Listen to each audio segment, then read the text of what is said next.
¿Cómo están? Bienvenidos otra vez a Futuro 360. Como ustedes saben, hemos hecho un esfuerzo durante el último tiempo en realizar una mirada en profundidad a un sector que para los ciudadanos de a pie es dificilísimo de comprender, y es el sector energético. Tiene unas características técnicas o unas reglas de funcionamiento, unos participantes, unos actores, unas responsabilidades que generalmente están fuera de la conversación pública, y por lo mismo tratamos de mirar con una linterna muy pedagógica en la que nosotros aprendimos muchísimo para comprender cómo podríamos identificar cuáles son los lineamientos más importantes, dónde tal vez estamos atrasados, y si realmente esto del sueño verde de Chile es algo que también se está ejecutando en materia política, en materia de planificación a largo plazo. En esos capítulos hablamos en el primero sobre cómo se ha construido la regulación del sector energético, en el segundo sobre de qué manera están distribuidas las responsabilidades entre ciertos órganos públicos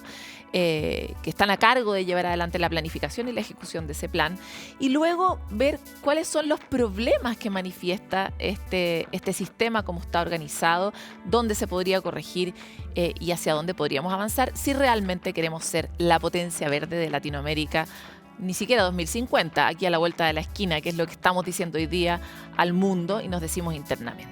Hoy tenemos el placer de estar con el ministro de Energía, Diego Pardo, justamente para escuchar su voz, una voz muy importante, una de las tres principales autoridades del sector para empujar una agenda, ¿verdad? Y por lo mismo quiero agradecer que esté aquí, ministro. Gracias a ustedes por la invitación y gracias por este reportaje que nos permite acercar el trabajo a la ciudadanía también. Ministro, vamos a pasar por algunos de los temas y quisiera partir por esta idea que está en la tesis de nuestro capítulo, que es: Chile nos pusimos un sueño, es un sueño ambicioso, que es que seamos nosotros exportadores y proveedores de energía verde para toda la base productiva del país y no solo para iluminar nuestras casas, digamos. Pero para eso necesitamos que todo un sector que se ha visto muy impulsado, que es el de la energía renovable, crezca, se fortalezca, etcétera.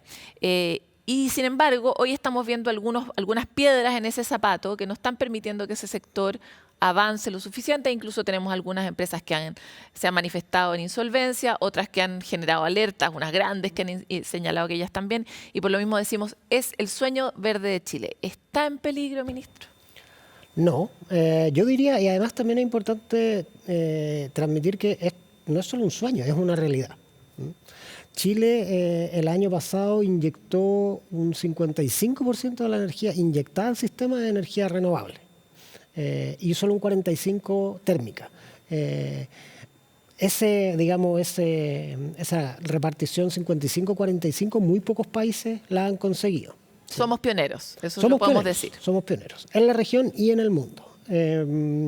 Pero a nosotros nos gusta hablar de esto como un partido que tiene dos tiempos, ¿cierto? Entonces, en el primer tiempo fuimos o hemos sido y seguimos siendo muy exitosos en la incorporación de generación sostenible variable, ¿sí? Básicamente paneles fotovoltaicos, molinos de viento, que son formas de generación sostenible, aprovechan la fuerza de la naturaleza, no utilizan combustibles fósiles, no generan emisiones, son baratas en términos de que el viento, la radiación del sol como insumos son mucho más baratos que el diésel, el petróleo, el carbón. Y a su vez son energías que tenemos aquí en Chile, digamos, que nos permiten hacer este ejercicio de autonomía energética, que es muy importante para un país, digamos. Es cosa de ver lo que está pasando hoy en día en Europa, digamos, y la dependencia que ellos tienen, mayor incluso a la nuestra. Del gas en este caso. Sí, del gas proveniente de lugares que son conflictivos para ellos. Ese tiempo, digamos, ese primer tiempo donde fuimos muy exitosos como país en aumentar la participación de la energía renovable variable, nos deja en una situación donde, claro, el 45% que queda por reemplazar, ese 45% de la energía térmica del año pasado, digamos, si lo miramos por capacidad es un tercio, tiene una particularidad, digamos, para ponerlo en términos bien sencillos, que es que permite generar energía en horas oscuras y permite adecuarse a la demanda en distintas estaciones del año. Y por lo tanto, nosotros necesitamos movernos de estas políticas de fomento a la energía renovable variable, que está muy bien y nosotros queremos seguir creciendo en esa penetración. Necesitamos también movernos al fomento de la energía renovable flexible, ¿sí? Porque la energía renovable flexible, esta que nos permita generar en horas oscuras, esta que nos permita adecuarnos a los picos de demanda, es la única que va a permitir reemplazar finalmente las centrales térmicas. No podemos reemplazar las centrales térmicas con más paneles fotovoltaicos y molinos de viento, necesitamos otro tipo de tecnología. Sí, totalmente. Voy a volver sobre algunas cosas que ha dicho porque no son para los humanos tan sencillas de comprender como esta idea de que en el fondo nosotros todavía estamos atados a todos los térmicos porque los térmicos son los únicos que nos permiten mantener los servicios eléctricos durante la noche o cuando no haya viento, ¿verdad? Y eso rellena esos valles que genera la energía renovable variable. Sí.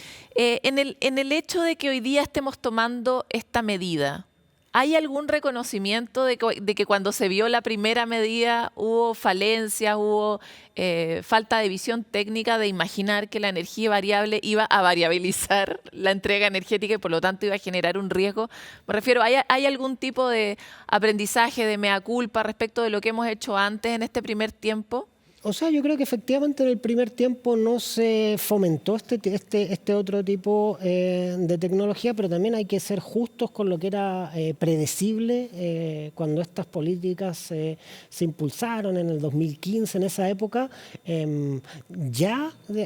Impulsar el fomento a los paneles fotovoltaicos, a la energía eólica, era difícil, porque era percibido como algo casi como un lujo que tenían los países y que lo fundamental era la energía térmica. Más difícil era que pensar en estas otras tecnologías que todavía son escasas en el mundo, la concentración solar de potencia, el bombeo, las baterías. Son escasas en el mundo, pero Chile tiene uno de los proyectos más importantes en capacidad y en volumen de concentración solar de potencia, que es Cerro Dominador. Y para crear ese proyecto hubo una visión. Sí. Y cuando hubo esa visión se podría haber hecho una visión más grande y se podrían haber priorizado unas tecnologías respecto de las otras. A eso voy con los aprendizajes. Obviamente nadie sabe lo que va a ser el futuro y menos cuando está tomando riesgo, pero es interesante ver en el fondo qué errores que ya cometimos no vamos a volver a cometer. Por ejemplo, a cuánto plazo estamos proyectando, cuánto estamos cubriendo este parque para que sea un parque sostenible. Hoy en día, de hecho, las bases de licitación que publicamos hace poco tienen un mecanismo de fomento específico para energía renovable flexible. Si ese mecanismo hubiera estado en las pasadas licitaciones, hoy en día tendríamos más centrales como Cerro Dominador o tecnologías similares y eso nos tendría en una mejor posición de cara a la descarbonización. Eso sí es cierto. Ahora, digamos, lo único que podemos hacer es hacerlo de aquí en adelante. Ya voy a ir hacia la licitación porque es un gran anuncio y es muy reciente, es poco conocido, así que vamos a pasar por algunos de los puntos del capítulo. Ministro, respecto de es totalmente como unívoco el diagnóstico de que no hay suficiente transmisión y de que no lo hemos hecho bien en términos de planificar con holgura, o sea, de pensar que vamos a tener más energía renovable en el futuro y que esa energía tiene que caber en una carretera. Esas carreteras no están siendo lo suficientemente anchas. ¿Existe en su planificación alguna forma de acelerar todos los retrasos que produjo, por un lado, la pandemia y por otro lado, la dificultad que tienen, en particular la CNE y el coordinador, para llegar a acuerdos rápidos que permitan acelerar este plan de planificación de líneas? Sí. Aquí es importante tener en cuenta dos cosas. Uno es el ancho de la carretera, como tú mencionas. Y ahí el foco suele estar puesto en estas grandes líneas de transmisión, digamos que son básicamente carreteras adicionales, pero hay mucho que se puede hacer en términos de obras de transmisión más pequeñas o en términos de órdenes de magnitud. Líneas cortitas que conecten líneas cosas. Cortas, cambiar conductores, hay líneas que tienen topes térmicos y que, digamos, si uno las mide en tiempo real, tienen mayor capacidad de transmisión. Hay maneras de poner carriles adicionales en esta carretera que no implican hacer una carretera nueva. Y el foco nuestro ha estado precisamente en eso. ¿Sí? ¿Qué ha logrado o qué se va a lograr? Bueno, se han logrado distintas cosas. Transelec anunció hace poco un cambio de cruceta. Esto es súper técnico, pero básicamente una manera de hacer un carril adicional en una una carretera de transmisión con una inversión que es una centésima parte del beneficio social que genera.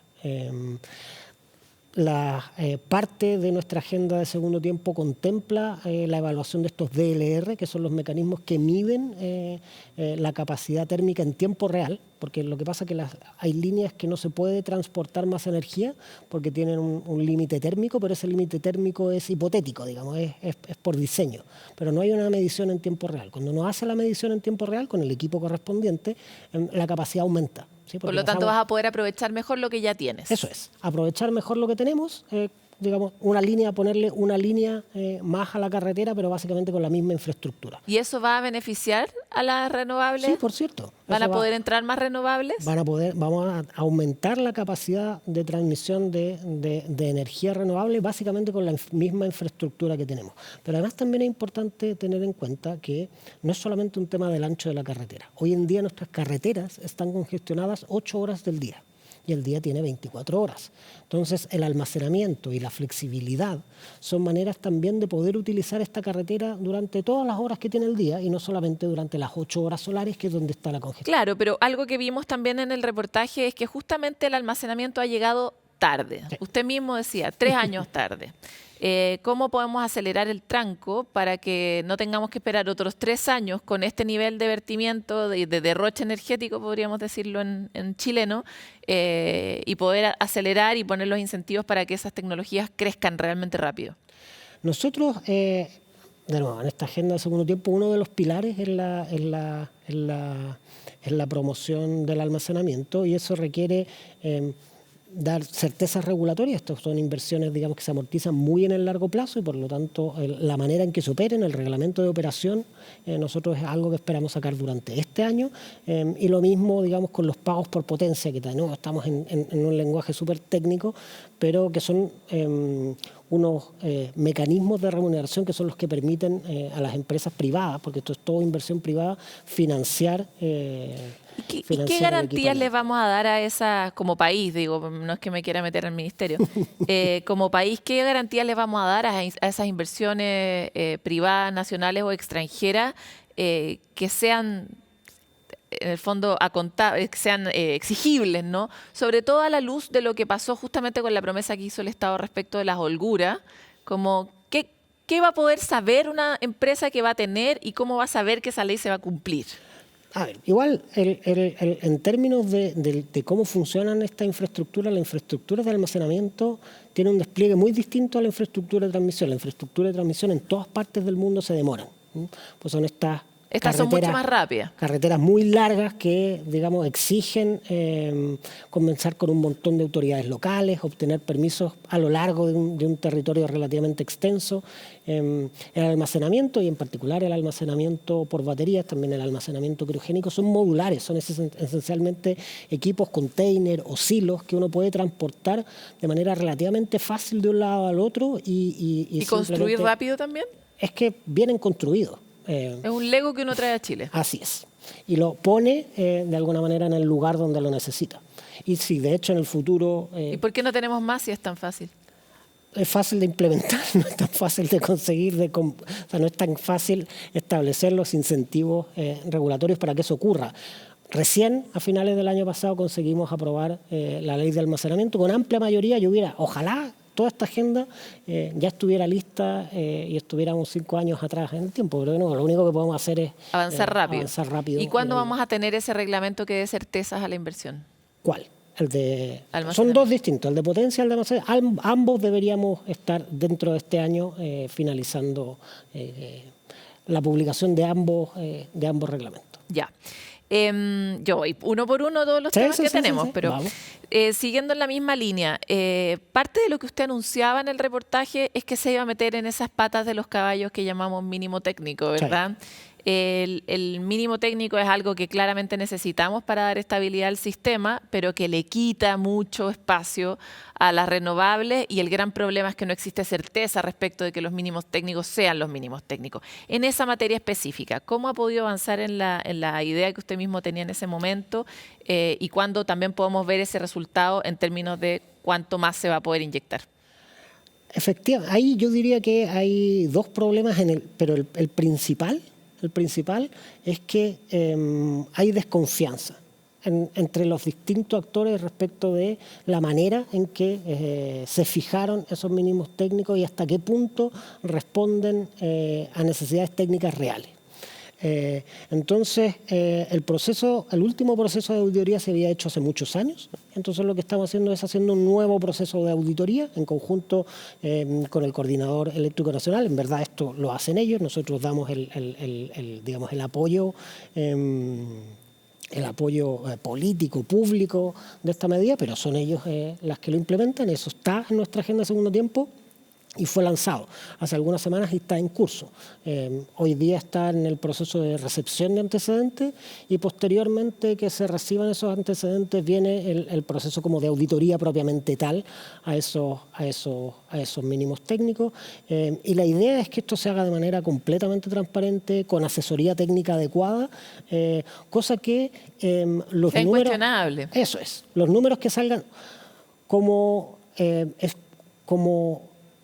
una de las gracias que tiene el sector de generación eléctrica es que es muy diverso. Tecnológicamente hay distintas aproximaciones tecnológicas. En términos de países, básicamente están todos los grandes jugadores de todo el mundo, están presentes en Chile. De técnicas de financiamiento, de aproximaciones operacionales, es muy diverso. Entonces, esa diversidad viene con ventaja y con desventaja. Una de las desventajas es que es necesario construir estos puentes de confianza para que nos concentremos en los temas que son importantes. Yo esperaría que no perdamos más tiempo en debatir si los mínimos técnicos son o no técnicamente sólidos o representan lo que de verdad necesita el sistema, y hagamos un procedimiento transparente, con sólidos fundamentos técnicos que permita que, digamos, dejemos ese tema de lado y nos concentremos en las otras cosas que tenemos por delante, que son muchas. Como nunca en los últimos 7 años hemos visto que en este último año hemos perdido efectivamente mucho tiempo en discutir. Es importante discutir, no le vamos a quitar el valor a la discusión y a la creación de nuevas soluciones, pero hay sectores que se han enfrentado de manera pública a través de los diarios, proponiendo una idea, diciendo que es horrible tu idea, y uno, como espectador de esta diferencia de aproximación, en particular entre los representantes de las renovables y los representantes de las térmicas, uno no ve un punto de intersección, o hasta ahora no lo hemos visto. Da la impresión de que el sombrero de lograr que esa intersección exista le cae a usted. Sí. Y desde ese punto de vista me gustaría, en términos blandos, saber si es que usted nos puede contar cómo ve que se haya acercado o no esa conversación, si el Ministerio está participando en intencionar que esa conversación se acerque, y por otro lado, si es que esa conversación va a pasar por reformar la forma en que se remunera la energía en el mercado. Hay distintas ideas que han salido, ¿no? No necesitamos hablar de los detalles técnicos porque aparte no se entienden bien, pero sí saber si es que estamos dispuestos a meternos en esa conversación que parece ser la más difícil, la más dolorosa para el sector.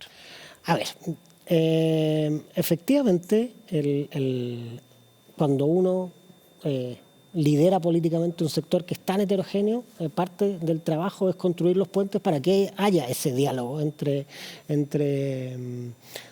las distintas aproximaciones tecnológicas, una renovable, la otra térmica.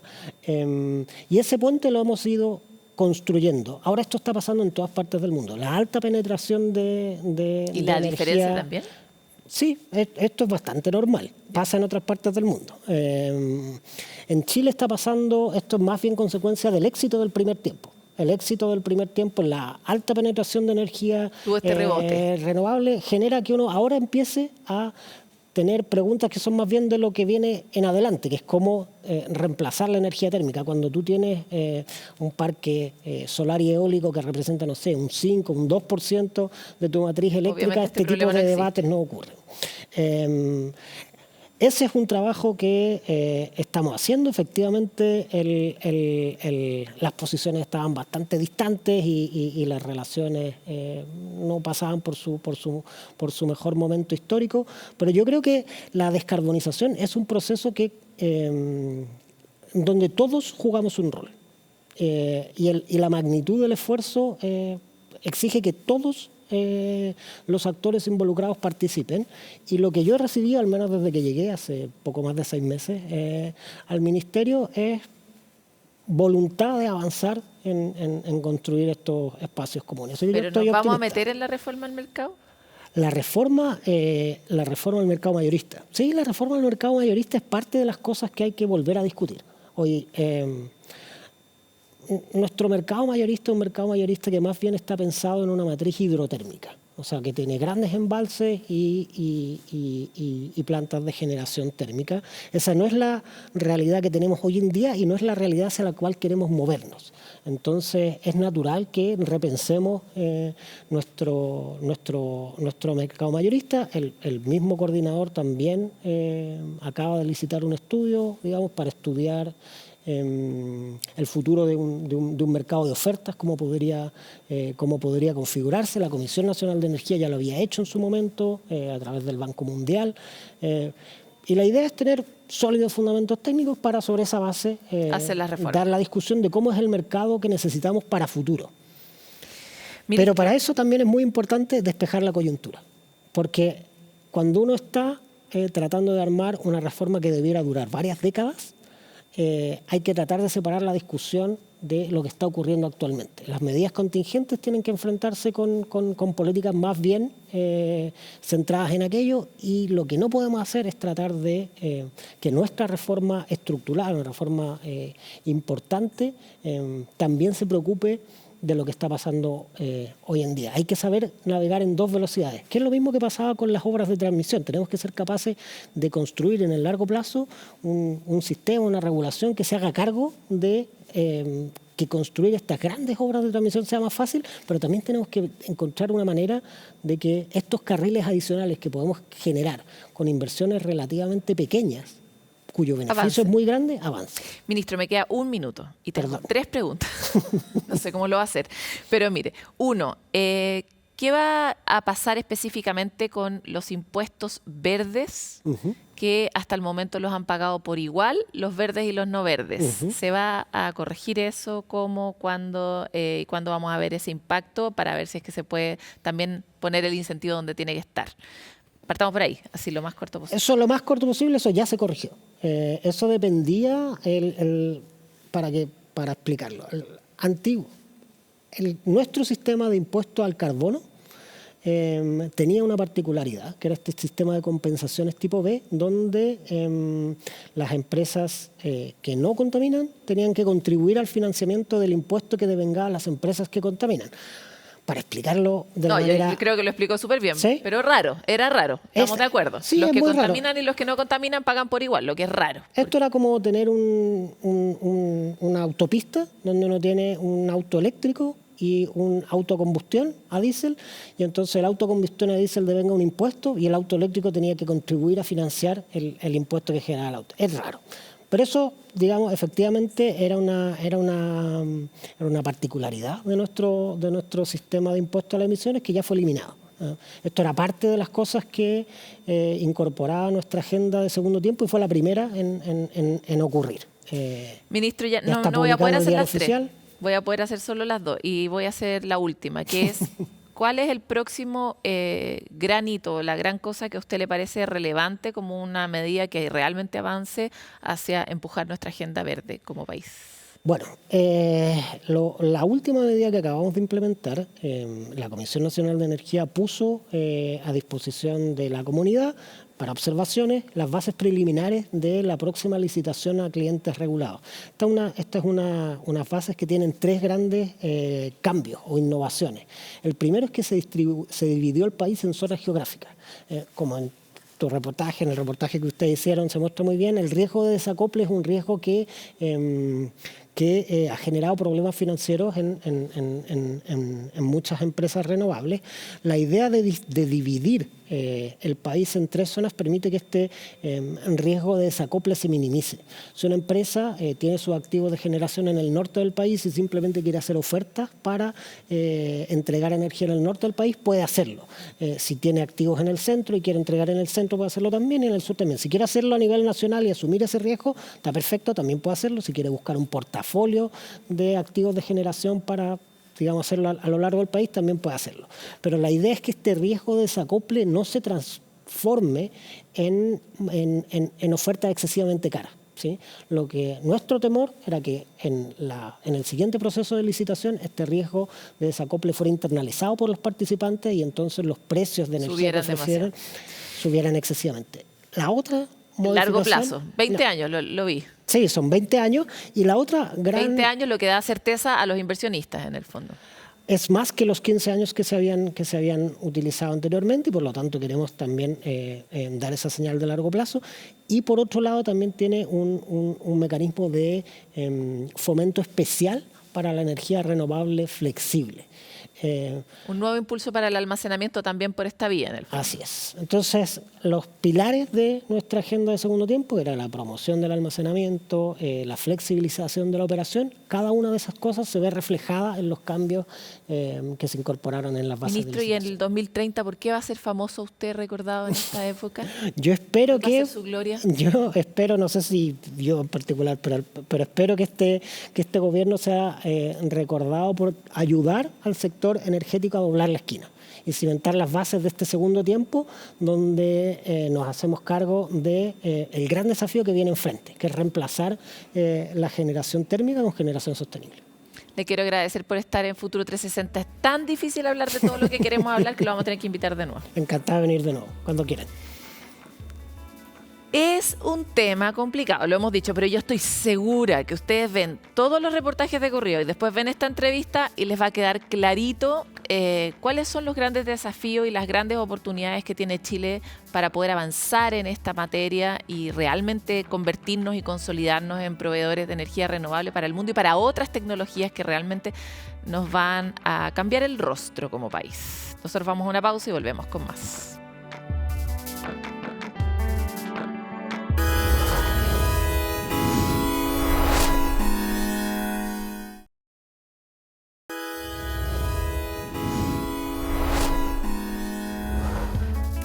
Después de 3 votaciones en empate, la indicación que buscaba prohibir las concesiones futuras de producción de especies exóticas en áreas protegidas terminó finalmente siendo rechazada dentro de la discusión parlamentaria para la creación del Servicio de Áreas Protegidas y Biodiversidad. ¿Cuáles fueron las reacciones a esta votación? ¿Qué pasos quedan por delante para este proyecto? Lo vamos a revisar a continuación.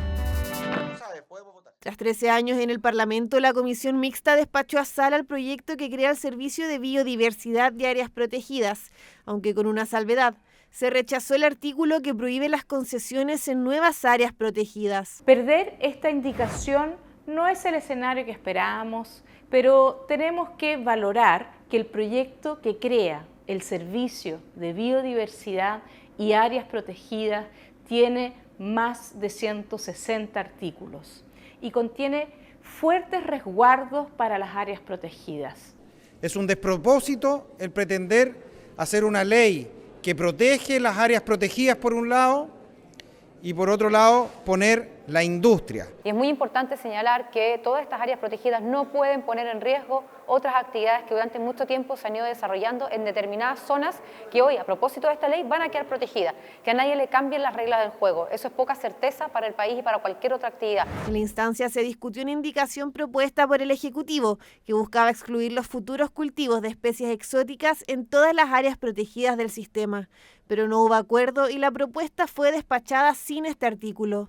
El Ejecutivo presentó una indicación para poder tener una salida gradual respecto de las actuales concesiones. Como sabemos, esta propuesta generó un gran rechazo de miles de trabajadores, pescadores, artesanales, representantes de pueblos originarios que incluso llegaron hoy día al Congreso Nacional a reunirse con nosotros.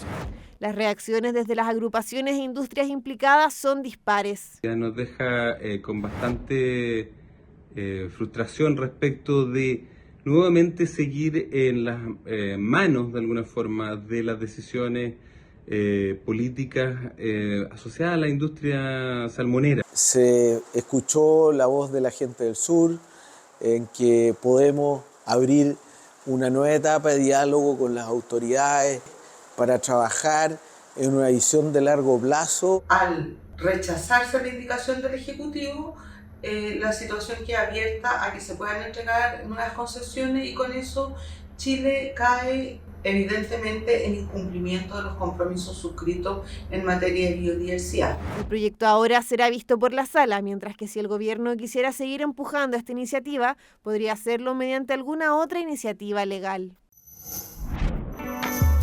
Llegan los breves de Futuro 360, donde revisamos todas esas noticias que no alcanzamos a cubrir del todo, pero necesitamos saber los fanáticos de la ciencia, el futuro y el medio ambiente. De la misma manera en que la sala de clases se acostumbró a la presencia de Google, hoy se enfrenta un nuevo desafío. Ya sabemos, el ChatGPT es un nuevo integrante de esta sala y a través de la inteligencia artificial es capaz de hacer distintas tareas que desarrollan y solicitan los profesores, como por ejemplo escribir ensayos o desarrollar textos literarios. Ahí ChatGPT lo hace muy bien, muchas veces mucho mejor que nosotros. Es por esto que el ministro de Educación, Marco Antonio Ávila, junto con el director del Centro de Innovación de Mineduc, presentaron una guía docente. ¿Cómo se puede usar el ChatGPT para potenciar el aprendizaje activo y no finalmente para que le compita o para que le haga trampa al aprendizaje? Esta guía busca incorporar la tecnología como una herramienta más para el aprendizaje. El ministro destacó que de ninguna manera la inteligencia artificial va a reemplazar el trabajo de profesoras y profesores, pero sí tenemos que ser capaces de incorporar todas estas innovaciones que se generan en la tecnología como una herramienta que permita el desarrollo de la creatividad, del pensamiento crítico, de la ciudadanía digital. Es un camino que ya no tiene vuelta, así que o nos adaptamos o nos adaptamos.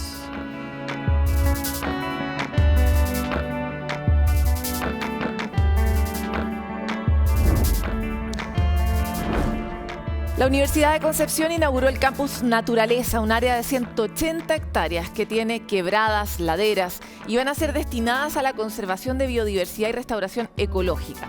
Esta gran zona de protección está ubicada en el Fundo El Guindo y La Cantera, donde se encuentran los últimos vestigios de lo que fueron grandes bosques nativos costeros y donde hay especies como olivillos, peumos y robles, además de animales como zorros, monitos del monte, gato guiña y pudú.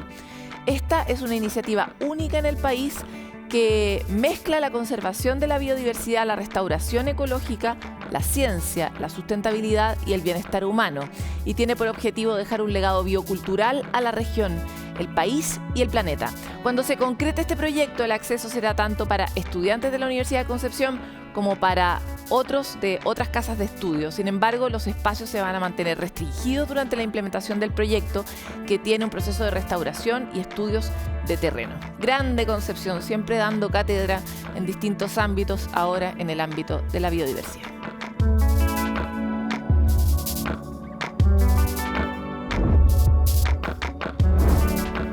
Este tipo de proyectos que acabamos de ver van a ser claves para la adaptación humana al futuro y necesitamos no solo incentivarlos, sino copiarlos a gran velocidad, a velocidad ChatGPT. Nosotros vamos a una pausa y volvemos muy pronto con algo muy interesante. Quédense.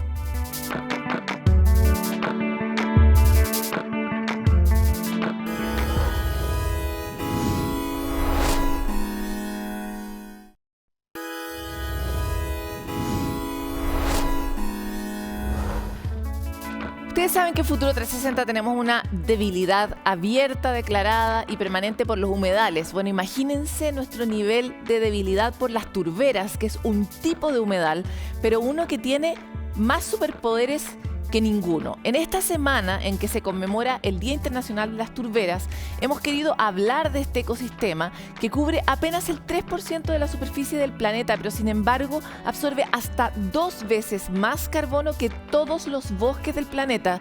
O sea, ¿se pueden dimensionar el trabajo que hacen esos ecosistemas? En el extremo sur de nuestro país tiene muchas hectáreas y a pesar de que son tan importantes, se encuentran en peligro principalmente por nosotros y cómo nos relacionamos con ellas. Extraemos de las turberas recursos, el pompón famoso para de repente llevarlo a la industria de los invernaderos, se exporta a Japón y a Europa sin entender la gravedad de su pérdida. ¿Por qué está pasando esto? ¿Qué se puede hacer? ¿Cuál es el panorama? ¿Cómo avanza la ley para protegerlo? Francisco Verdejo nos cuenta. Es un aporte fundamental para la lucha contra la crisis climática. Son humedales ácidos con una impresionante capacidad de retención de agua y que proliferan por gran parte del sur del país. En la Patagonia chilena hay más de 4 millones de hectáreas de turberas capaces de absorber cientos de toneladas del nocivo CO2. Las turberas, aunque cubren solo aproximadamente un 3% de la superficie terrestre, tienen acumulado más del doble del carbono que todos los bosques juntos del planeta. Y por lo tanto, la protección de ese carbono, de estos humedales, es crucial en la lucha contra el cambio climático. Se han ido formando a lo largo de miles de años. En estos humedales se descomponen grandes cantidades de materia orgánica, conocida como turba. Entre estos se encuentra el pompón, un musgo que puede absorber hasta 20 veces su peso en agua, clave para regular el suministro hídrico y el equilibrio ecológico del lugar. Un recurso que se encuentra en peligro debido a su extracción. La extracción industrial lo que hace es que llega y hace zanjas enormes en la turbera y van extrayéndola y la ponen a secar y se la llevan. Esa es súper dañina porque no hay manera de competir con las tasas de acumulación, como tú dices, que son muy bajitas. La tasa de acumulación promedio en la Patagonia es de 0.54 milímetros por año. El pompón demora más de 10 años en volver a crecer. Otros tipos de turba pueden tardar aún más. Un ritmo desequilibrado que puede provocar un daño irreparable en este ecosistema. Una de ellas es que todo el carbono acumulado en las turberas sea liberado al medio ambiente. Es el caso de las turberas, son súper relevantes en ese sentido, pero si tú las intervienes y tú las afectas, se cambia todo el balance y entonces dejan de ser esa fuente que captura y secuestra carbono a ser una fuente emisora. Ante la escasez hídrica, la que según especialistas aumentaría por la crisis climática, las turberas trabajan para mantener los flujos de agua dulce, algo que no podrían lograr si es que son dañadas. Asimismo, estos humedales cumplen una función relativa a la adaptación al cambio climático, ya que son reservorios hídricos muy importantes, actúan como esponjas que mantienen el agua, pero entonces no solamente regulan la cantidad de agua, pero también la calidad del agua, y por lo tanto van a ser críticos para las personas y para otras especies en este clima cambiante. Un valor natural que en medio de la conmemoración del Día de las Turberas cobra un rol relevante. Ya son 5 años de tramitación en el Congreso de un proyecto de ley que busca su protección. Actualmente, la iniciativa está a la espera de ser discutida en una comisión mixta. El principal punto de debate es el artículo que prohíbe extraer el pompón. Hay discrepancias, sin duda, fundamentalmente, hasta qué punto tenemos que hacer esa protección. Nosotros creemos que se puede llegar a un equilibrio, podemos llegar a un consenso, pero eso significa una buena fiscalización, las creaciones de planes de manejo. A regular con normas claras y modernas esta actividad, pero en ningún caso prohibirla ni menos su comercialización, porque de esta actividad también depende parte importante de los chilenos y chilenas, sobre todo en el sur del país. Que el ecosistema se tiene que considerar como un todo, la parte viva y la parte de la turba que ya no está viva pero que está parcialmente degradada, y que si tú remueves una de esas partes pues dañas el balance global. El detalle de que se prohibiera la extracción de sphagnum específicamente era de hecho el corazón de la ley. Una ley en trámite que no es la única iniciativa que busca proteger a estos valiosos humedales. Hace un año, alrededor de 20 países, incluido Chile, suscribieron el Acuerdo de Venecia, instancia de resguardo, en especial para evitar que aquellas que aún están intactas comiencen a degradarse. El Acuerdo de Venecia identifica necesidades explícitas a abordar, como por ejemplo la protección inmediata y efectiva de aquellas turberas que hoy cuentan con un alto nivel de integridad ecológico, es decir, que se encuentran sanas. También el reconocimiento del valor cultural, espiritual y ancestral que tienen estos territorios. Otra propuesta es lograr una extracción sustentable de las turberas que vaya a la par del crecimiento de estos humedales, técnica que se aplica en países como por ejemplo Alemania. La tecnología, porque es una tecnología, se denomina paludicultura. Y la paludicultura lo que promueve es básicamente el cultivo de sphagnum y que no se saque más de lo que se está cultivando. Se prevé que la ley de protección a las turberas sea discutida en los próximos meses, aunque aún no es seguro en qué momento podría seguir sus últimos pasos legislativos, ya que primero tiene que conformarse una comisión mixta. Panorama que se ha nutrido por avances internacionales y a nivel local, pero que necesita ser robustecido en un contexto global, donde la protección al medio ambiente no puede quedar pendiente.